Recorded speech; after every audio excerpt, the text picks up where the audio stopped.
Question है कि the demands for caste census in India has emerged as a socio-economic issue. Critically examine potential benefits or challenges of conducting caste census in India. तो हमें ये जो first line है socio economic issue कैसे है ये डिमांड, उसको थोड़ा सब्सटैंशिएट करना है, इंट्रोडक्शन में ही कर देंगे और फिर दो बॉडी के पार्ट्स है जिसको एड्रेस करना है, बेनिफिट्स और चैलेंजेस, और फिर एक कंक्लूडिंग रिमार्क देकर कंक्लूजन लिख देना है। तो हम अब देखते हैं इंट्रोडक्शन कि पहले हमने जो कंटेम्प्रेरी इवेंट है हुक उसको बनाकर स्टार्ट किया है कि मिनिस्ट्री ऑफ होम अफेयर्स ने एक नोटिफिकेशन रिलीज़ किया है। पॉपुलेशन सेंसस 2027 दो फेज़ में होगा और कास्ट इन्यूमरेशन इसमें इंक्लूडेड रहेगा।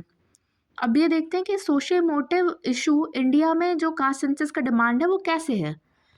तो ये कास्ट सेंसस प्रॉमिस करता है data driven policies and social justice aspirations, but risk भी है, but risk hardening caste identities in a nation that is striving for casteless society.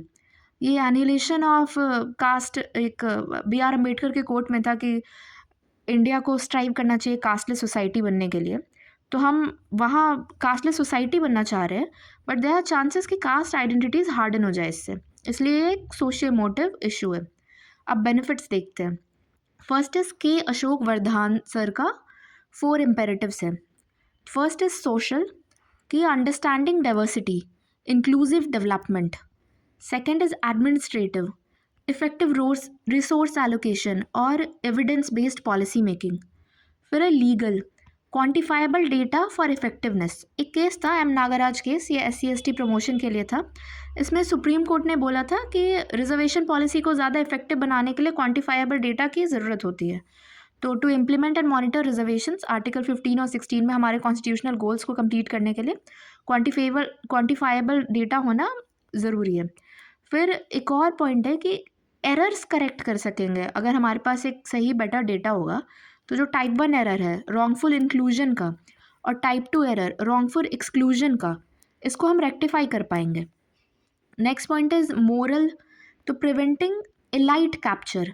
कुछ जो डोमिनेंट कास्ट है रिजर्व्ड कम्युनिटीज़ में भी वो कैप्चर ना कर ले, एसेट का जो डिस्ट्रीब्यूशन है वो इक्विटेबली हो, इसके लिए भी इम्पॉर्टेंट है।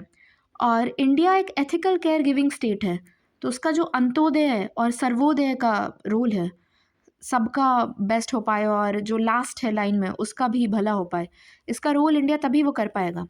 अब नेक्स्ट पॉइंट देखते हैं, ये JH हटन है। उन्होंने कहा है कि it is impossible to get rid of any institution by ignoring it like proverbial ostrich. Caste consciousness not just by labelling, बस लेबल कर देने से कास्ट कॉन्शियस नहीं हो जाएगा हमारा सोसाइटी, वो पहले से ही है। और प्रोवर्बियल ऑस्ट्रिच मतलब होता है ना कि ऑस्ट्रिच अगर किसी प्रॉब्लम में आता है तो वो अपना सर को ना सैंड में घुसा लेता है, बालू में अपना सर रख लेता है। तो ऐसे बस कर लेने से, आंख बंद कर देने से प्रॉब्लम सॉल्व नहीं होगा। ओके, अब थर्ड पॉइंट है ऑब्जेक्टिविटी इंड्यूस करेगा। जो कास्ट डिबेट्स है उसमें ऑब्जेक्टिविटी आएगी तो इससे गुड गवर्नेंस के लिए भी ईजी होगा, वे खुलेगा। अब फोर्थ पॉइंट है, ये पीटर ड्रकर का कोट है कि only what gets measured gets managed. जो मेजर होगा वही मैनेज हो पाएगा। फिर फिफ्थ पॉइंट इज कि ये एसेंशियल है effective targeted socio economic development के लिए, वेलफेयर स्कीम्स के लिए, और इंश्योर करने के लिए कि benefits reach those who truly need them the most. अब हम चैलेंजेस देखते हैं कि मिनिस्ट्री ऑफ होम अफेयर्स ने अर्लियर स्टेट किया था ये टास्क प्रॉब्लमेटिक क्यों हो सकता है, तो ये कॉस्टली है, बहुत कम्बरसम है, डाइवर्ट करेगा रिसोर्सेज, कास्ट कॉन्शियसनेस को रीइग्नाइट कर सकता है और पॉपुलिस्ट पर्पस जो फ्रीबी कल्चर है, रेवड़ी कल्चर, उसको ट्रिगर कर सकता है। फिर रिजर्वेशन के डिमांड्स प्रोपोर्शनेटली बहुत ज़्यादा बढ़ने लग जाएंगे। फिर सेकेंड पॉइंट है मंडलाइजेशन ऑफ पॉलिटिक्स 3.2, इसको फ्यूल कर सकता है, मतलब आइडेंटिटी पॉलिटिक्स ये होने लग जाएगा, डेवलपमेंट पॉलिटिक्स नहीं होगा, और सोशल असर्टिवनेस फ्यूल होगा। थर्ड पॉइंट इज रिजर्वेशन के डिमांड ज़्यादा बढ़ जाएंगे, सोशल टेंशन या मेरिटोक्रेसी में गेट साइडलाइंड। फिर है social justice in past has been driven by moral commitment not statistical relations. इसका एग्जाम्पल में दिया हुआ है कि जो EWS रिजर्वेशन हुआ था वो कोई डेटा बैक्ड रिजर्वेशन नहीं था, तो सोशल जस्टिस के लिए हमें मोरल कमिटमेंट्स चाहिए, स्टैटिस्टिकल रिलेशंस नहीं चाहिए होते हैं। फिर फिफ्थ है कि ये कोई सिल्वर बुलेट नहीं है फॉर सोशल जस्टिस।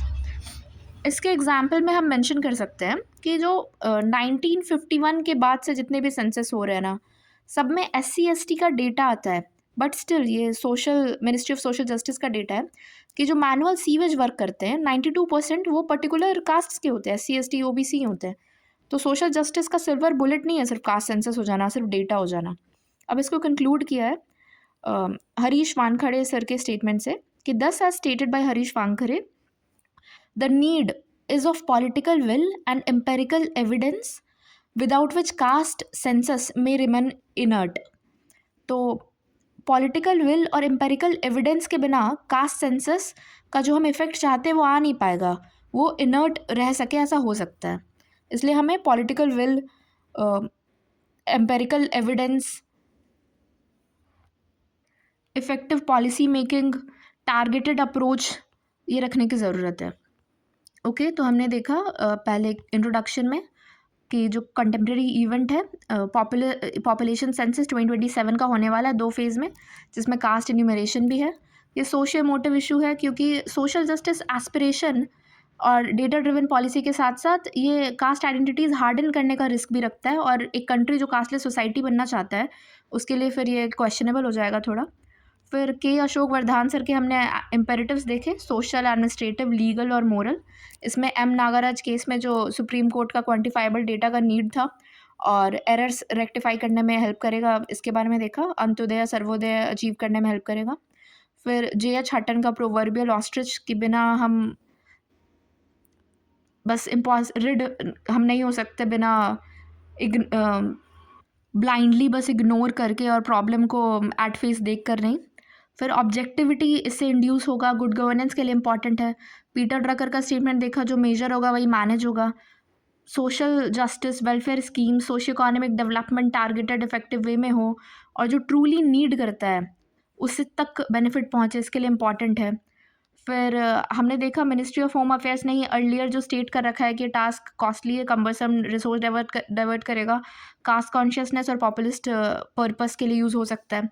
फिर मंडलाइजेशन ऑफ पॉलिटिक्स 3.0 और सोशल असर्टिवनेस, रिजर्वेशन का ज़्यादा demand, social tensions, meritocracy sideline हो सकता है। और फिर हमने एक ही पॉइंट देखा कि स्टैटिस्टिकल रिलेशन हमेशा ज़रूरी नहीं होता सोशल जस्टिस के लिए, मोरल कमिटमेंट से भी ड्रिवन रहा है। जैसे EWS रिजर्वेशन, ये डेटा बैक नहीं था। फिर सिल्वर बुलेट नहीं है क्योंकि अभी भी डेटा होने के बावजूद अगर मैनुअल सीवेज वर्क में 92% पर्टिकुलर कास्ट के हैं तो ये तो अनजस्ट है। फिर हरीश वानखड़े सर का स्टेटमेंट कि सिर्फ कास्ट सेंसस नहीं, उसके साथ हमें पॉलिटिकल विल और एम्पेरिकल एविडेंस भी चाहिए। ओके।